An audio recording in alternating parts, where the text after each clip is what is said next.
How's it going, everybody? I have another coaching video for you today, and I'd like you to meet Adam. Now, he tells me he's been playing pool seriously now for the past 2 years, but pretty much has played recreationally all of his life. Now, he also tells me that he hasn't participated in any types of leagues, so he doesn't have a rank or a skill level, but he has played in a few tournaments here and there, and he wanted to see what type of advice I can give him on his game.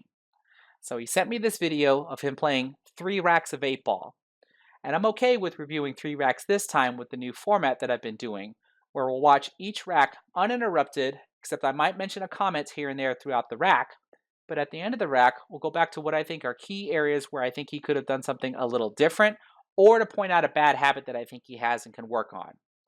And at the end of all this, I will still give my opinion of what I think his skill level might be based on the APA format, even though he did tell me in this video he is playing by BCA rules.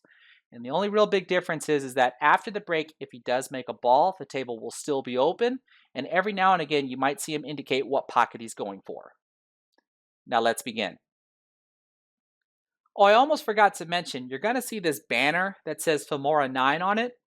That is a free video editing software that Adam used to compile his 3 racks together. If you're interested in me reviewing your game, you don't need to edit your videos together, as I already have the software to do so. That's why this banner looks a little crooked, because I straightened Adam's video out plus zoomed in a little bit so the table appears more up and down throughout the video. As far as providing videos to me, just upload them to your YouTube channel privately or publicly if you choose so, and then just provide me the link to get to them. Now let's really begin. Okay, Adam, let's see how this first rack goes for you.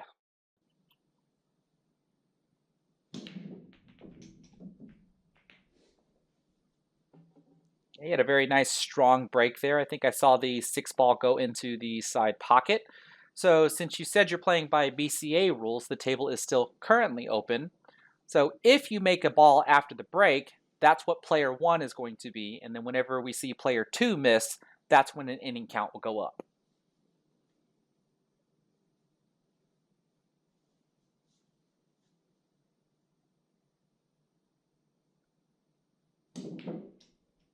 Okay, so player 2 is going to be solids.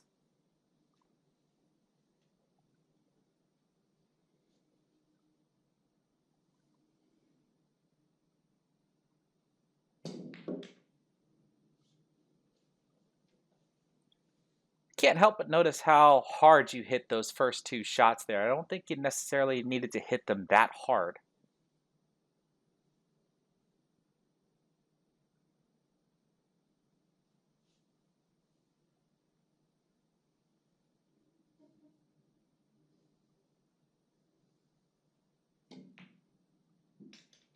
That was a little better. That's the kind of power I would expect to see. It's not like the cue ball has very far to travel on most of your shots, especially when you're playing 8 ball.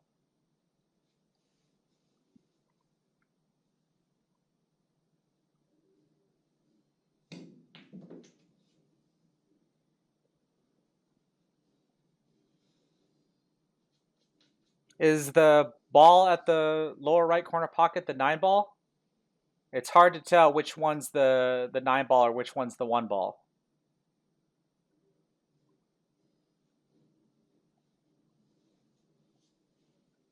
Okay, so it is the 9 ball.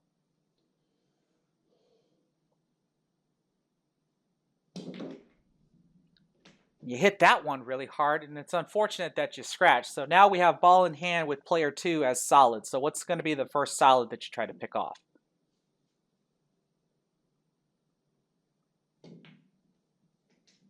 Okay, good shot there. I don't think you necessarily needed to get on the short side of what appears to be the 4 ball.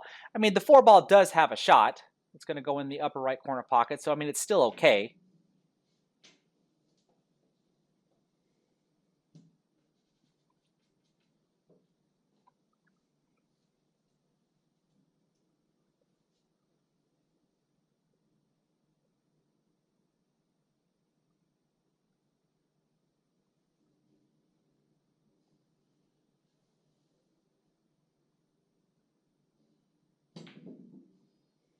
Whoops.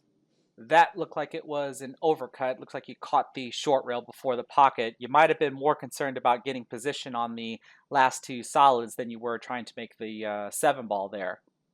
So here with stripes, what exactly are you going to do? Because it doesn't look like you have much to work with here.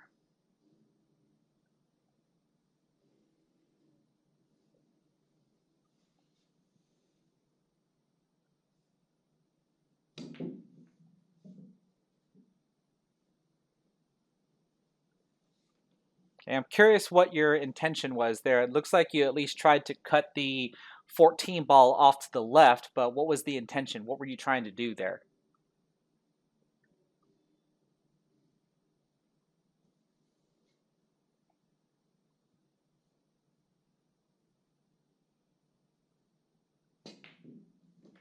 Okay, good shot. Nice little stop shot there.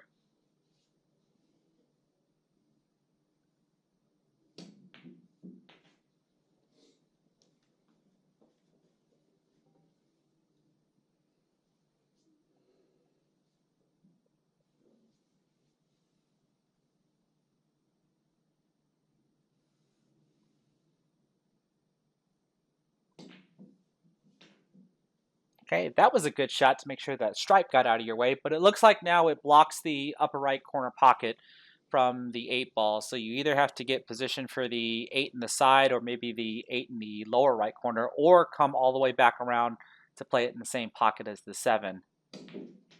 And that looks like what you tried to do, but now it looks like you're going to have to kick at this ball.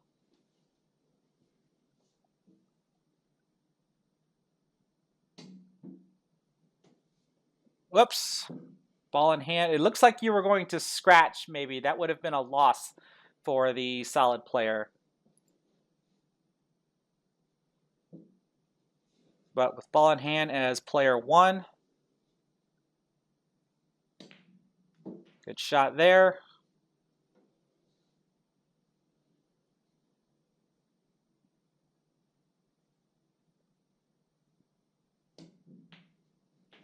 There we go. Now we've got a nice soft touch to our shots. That's usually what I prefer to see, especially if the cue ball is not going to move a whole lot. Eight ball side pocket.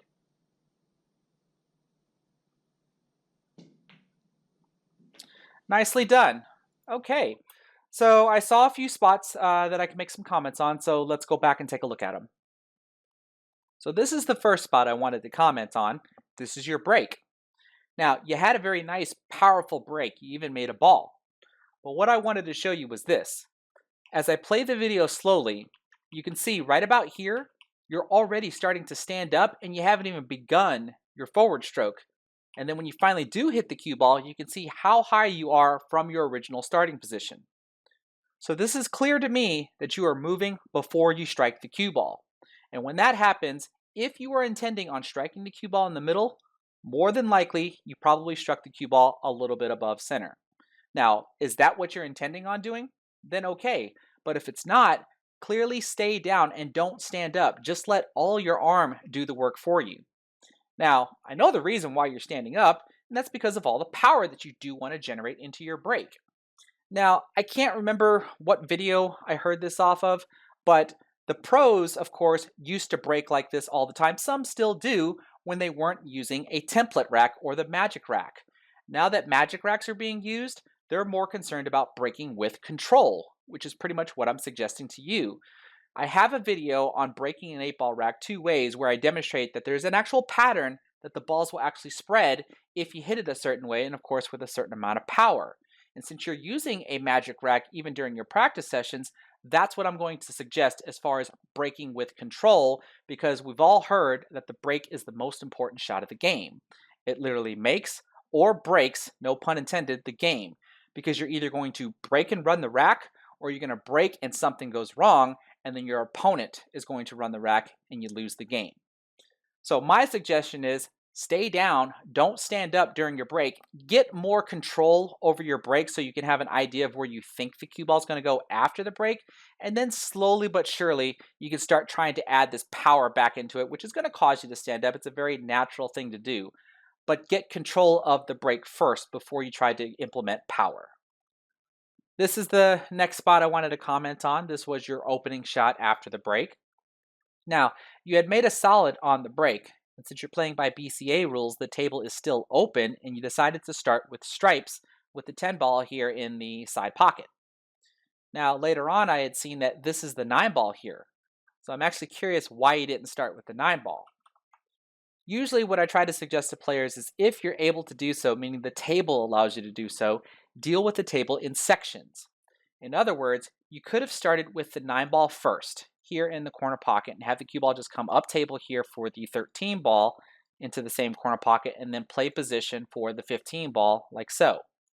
And then now you're completely done with this half of the table, and you would use the 10 ball afterwards to transition to the upper half of the table, and you only have to maintain cue ball control at the upper half of the table, which means smaller cue ball movements. And smaller cue ball movements is easier to control than long cue ball movements, which I think was what you ended up doing up until the point where I think you ended up scratching later on in the rack and then started to play with solids. So in this case here, you had the opportunity to deal with the table in sections. Sometimes you don't. Sometimes you do have to go up and down the table, but in this case you could have, and I think from here you probably could have broken and ran the table. This is the next spot I wanted to comment on. This is still during your run of stripes after the break, and you're about to make the 9 ball into the corner pocket, but we're going to watch your cue ball come over here and hit the side rail, and then head over this way and scratch into the side pocket. Now, what I want you to listen to though is how hard you actually hit this ball.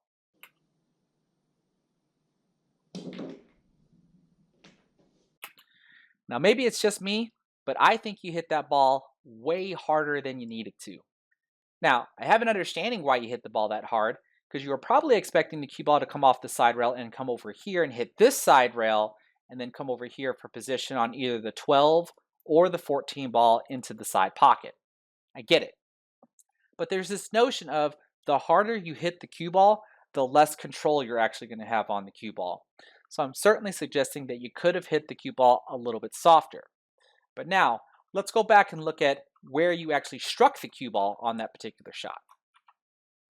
So from here, it looks like you're hitting more towards the middle of the cue ball, but you probably have a little bit of left spin, so that way you can pull the cue ball back to the upper half of the table.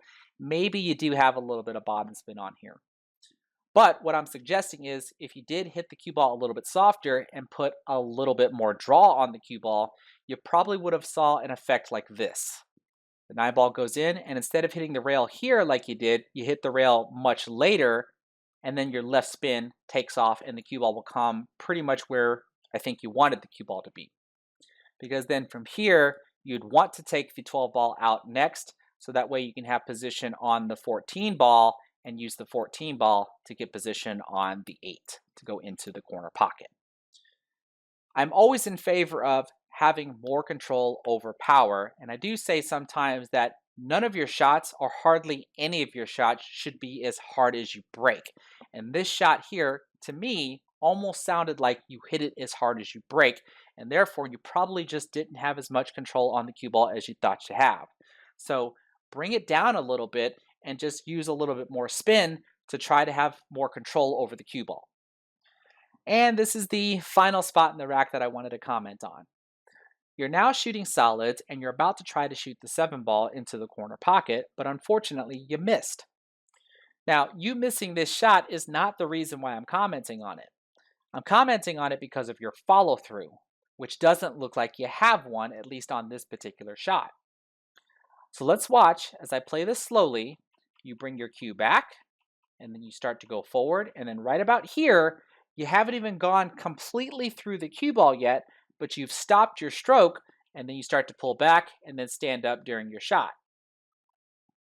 Now, that's not the reason why you missed. I think you missed because you just simply missed aimed. That's no big deal.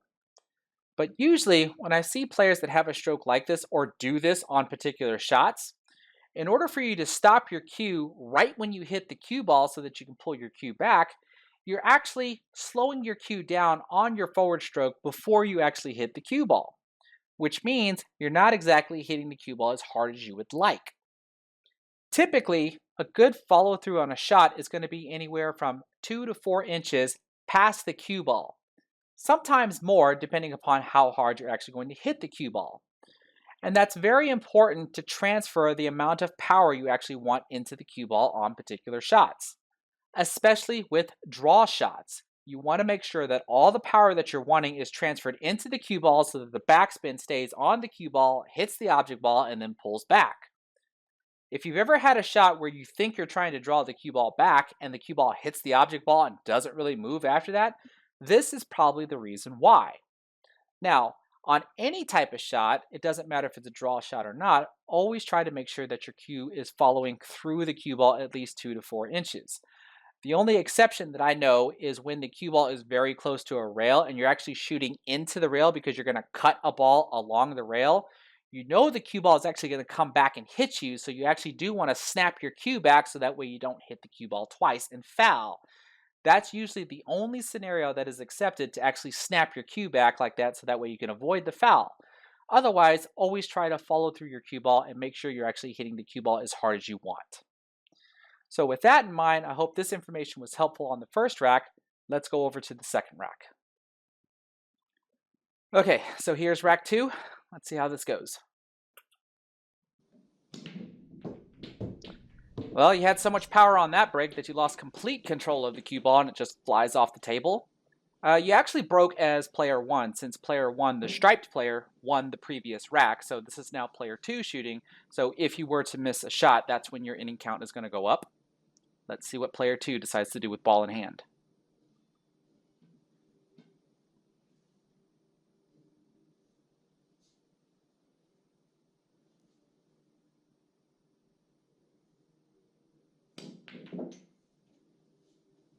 Okay, I'm actually surprised that with ball in hand that you didn't get closer to that striped ball that you wanted to play. And did you actually intend for all of that to happen? Because it looked like the first stripe caromed off the second stripe, hit the rail, then caromed off the solid, then went into the corner pocket. Because if that's what you intended on happening, that was awesome.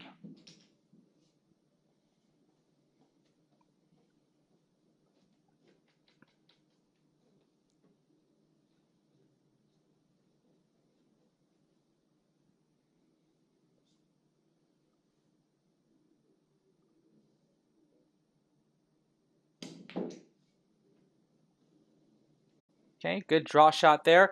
Right there is basically what I was talking about from the previous rack, that had you followed through further through the cue ball, you probably would have had more backspin on the cue ball and it would have come back further than what it did. But if this is what you were wanting, then good. But it looks like you probably were trying to maybe get position on the striped ball in the middle of the table.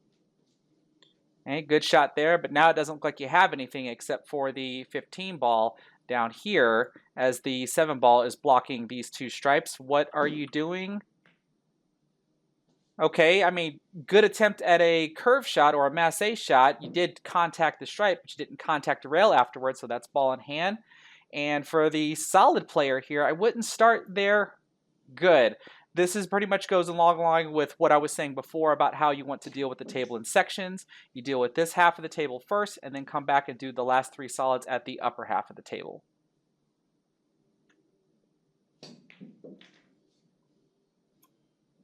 Ooh, just barely avoided that scratch.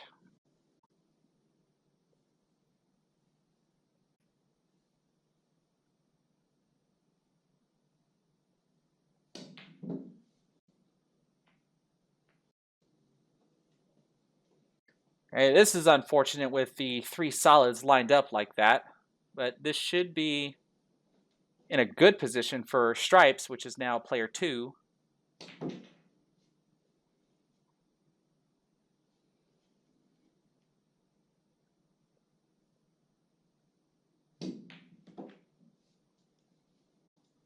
Okay, good shot there.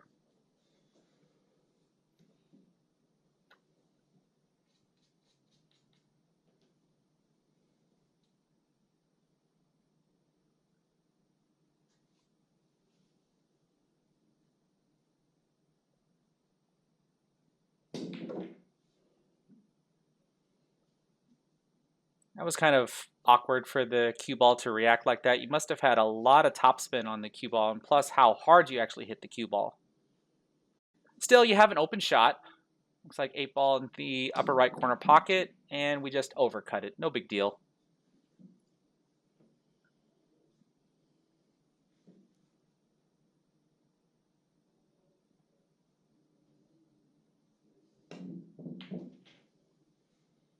Okay, good shot. Does the 7 ball pass behind the 8 ball? I'm guessing not because it looks like you're about to shoot the 4 ball. Okay, good attempt at a bank shot there. 8 ball corner pocket for player 2.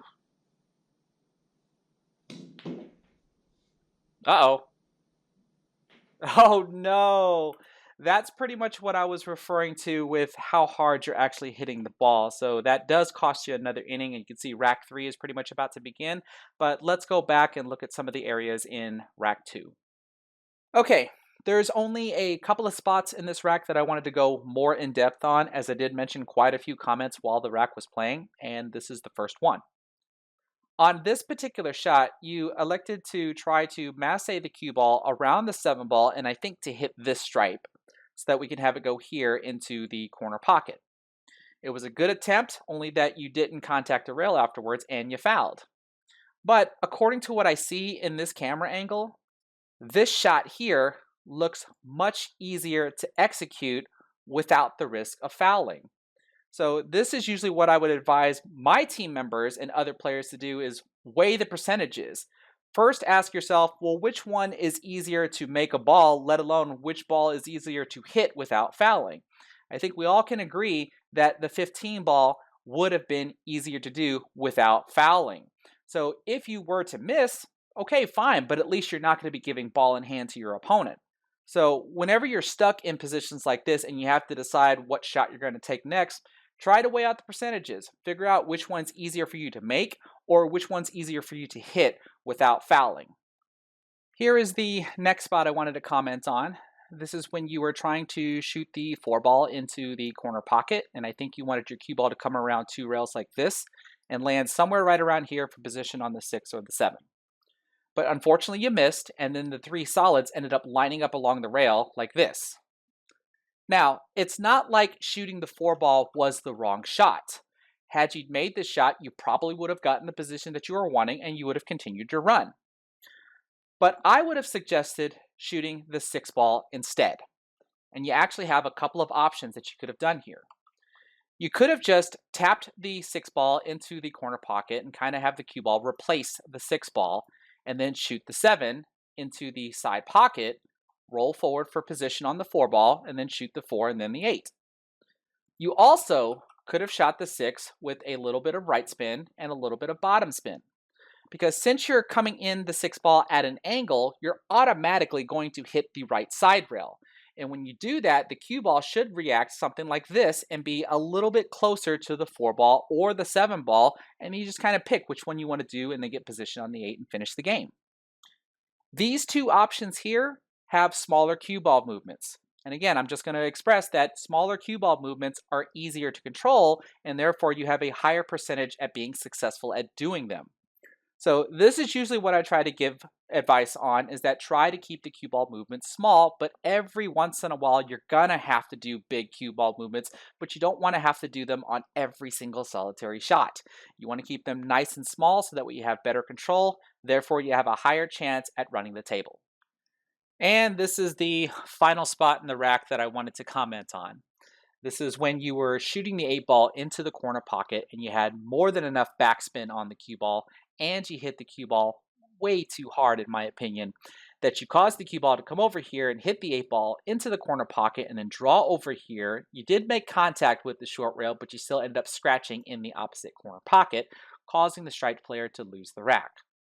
Now, I just have to ask, why did you feel the need to hit the cue ball so hard? Were you afraid that the cue ball would end up scratching after the 8 ball and fall into the same corner pocket? Well, then that's why you cheat the pocket, which is what I think you did, but then still, why hit the ball so hard? There's no other ball that you're going to be trying to play position on. All you should be focusing on is trying to make the 8 ball and win the rack. Now, the most common answer I typically hear from players when I ask them why did they hit the last ball so hard is because they say they want to assert their authority that they just won the rack. And that's all well and good, until situations like this come up where you assert so much authority that you end up actually losing the rack. So, if you're aware that there's no way that the cue ball is going to scratch after making the 8 ball, then just focus on making the 8 ball. If you are aware that the cue ball might scratch, then just make some adjustments to try to avoid scratching, but that doesn't mean to just blast the cue ball. Always try to have complete control of the cue ball and just maintain focus on making the 8 ball, not scratching, and winning the rack. So I hope this information on rack 2 was helpful. Let's move on over to the final rack. Okay, here's the final rack, and you are breaking as player 1. Player 2 lost the previous rack when you made the 8 ball and scratched. Now let's see how this rack goes. Okay,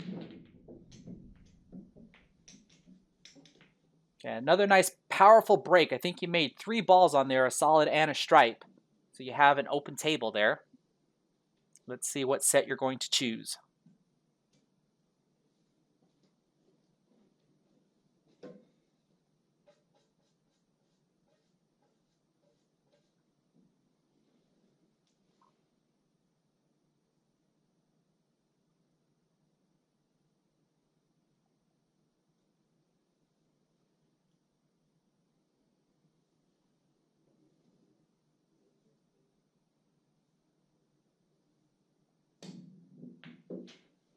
Okay, player 1 shows solids, so player 2 will be stripes.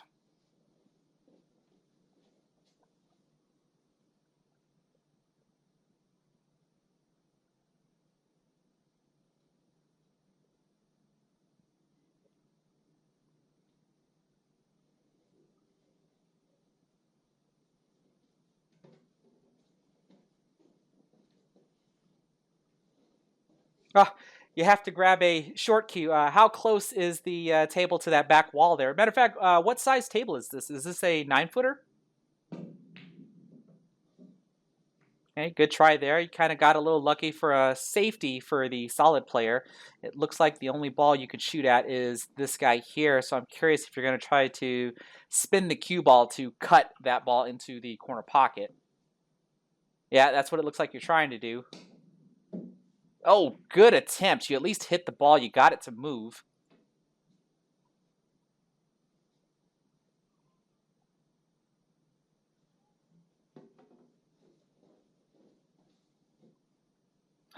And you're pretty close to this wall also?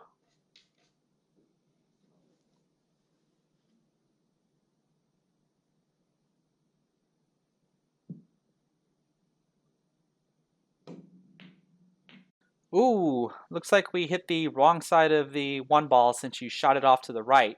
Clearly you wanted to go to the left so that way you can try to make it into the upper left corner pocket. Okay, good combo.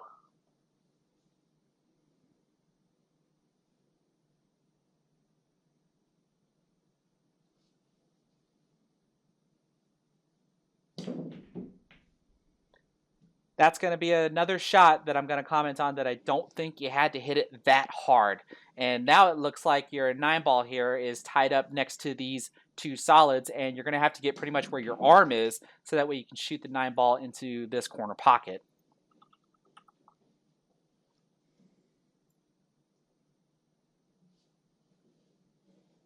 I like your stance there because of the stairs.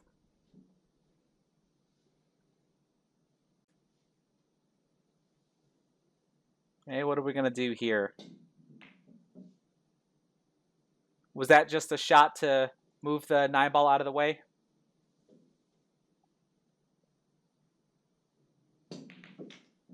Okay, another good combo.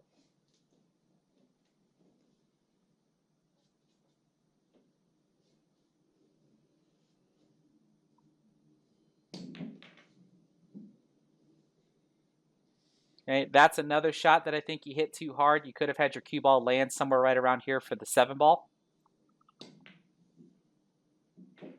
Okay, good shot on the 4 ball. What can we do here? Can you see the 1 ball or is the 7 ball in the way? And you're going to have to do another combo.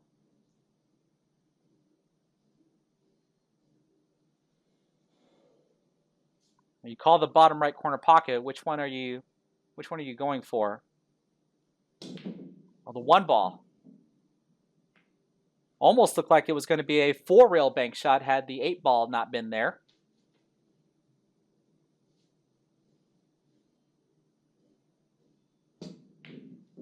Good shot on the 9 ball. Can we close this out?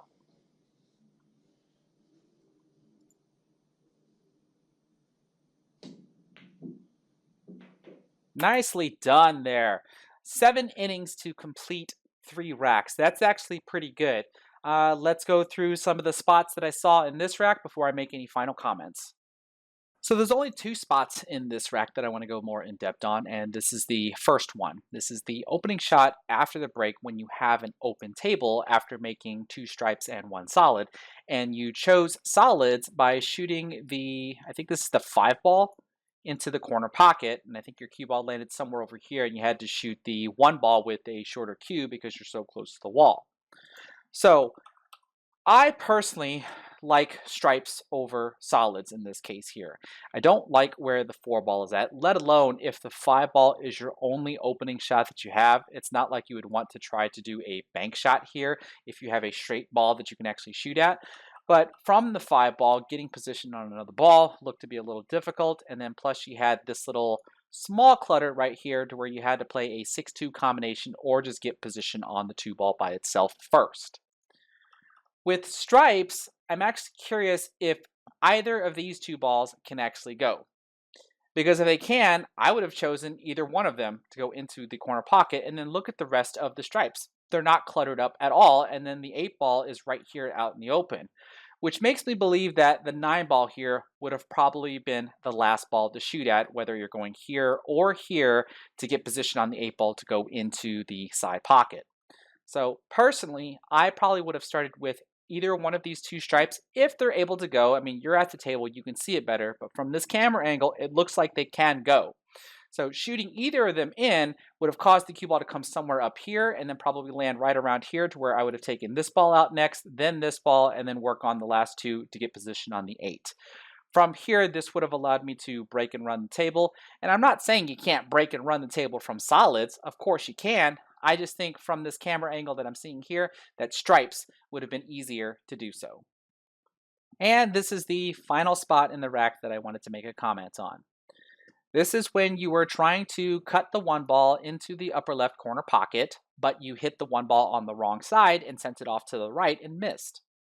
Now, I've mentioned this in a previous video where since you're playing by yourself, you're probably not even thinking about playing a safety on yourself, and that's perfectly fine.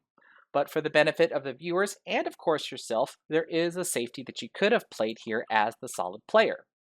And that is to just gently tap the cue ball over to the 2 ball, have the 2 ball hit the rail so you don't commit a foul, and then just bounce over here, while the cue ball will just gently roll forward and land behind the 2 ball and the 6 ball. The striped player would not have a direct path to any of their stripes and would have to kick the cue ball off of a rail, make contact with the stripe, and either make the ball or make contact with the rail afterwards. Otherwise, they commit a foul, and the solid player would now have ball in hand and could potentially run the table from there. Now, since you're playing by yourself, you're probably not even thinking about doing that. But playing a safety on yourself is also good practice. Not only do you want to know if you can get out of your own safeties, because if you can't, chances are an opponent won't be able to either. But executing a good safety is also just as important as executing a good shot, because you're not always going to have a shot on every single solitary turn. So when that happens, you do want to practice playing a safety as well, because that's just as important, and you could win a game off of a good safety just as much as you could win a game off of a good shot. Now, you finished 3 racks in 7 innings, which I think is completely awesome. But with the mistakes that I saw and how hard you were actually hitting the cue ball on most of your shots, if I were to rate you in the APA format, I would probably put you at a solid 4. I think with the way of how hard you actually hit that cue ball, that is actually hurting your game a little bit as you're not able to have as much cue ball control as you would like. Try to tone it down a bit, and you'll actually see how much more accurate in your shots that you can actually be, at least in my opinion. And from there, because you are a good shot maker, you made a lot of good shots during these racks, but you were losing control of the cue ball to the point to where you end up missing. So fix the control on the cue ball, and you'll end up missing less and less. Now, for my viewers, what do you think of that assessment? Do you agree? Do you disagree? And of course, if you actually see other options that you think Adam could have done, Leave a comment in the comment section below with the timestamp of the shot and the other option that you think he could have done. So I hope everybody was able to enjoy this video and of course learn something. If you like what you saw, give this video a thumbs up and don't forget to subscribe. Take care, everybody.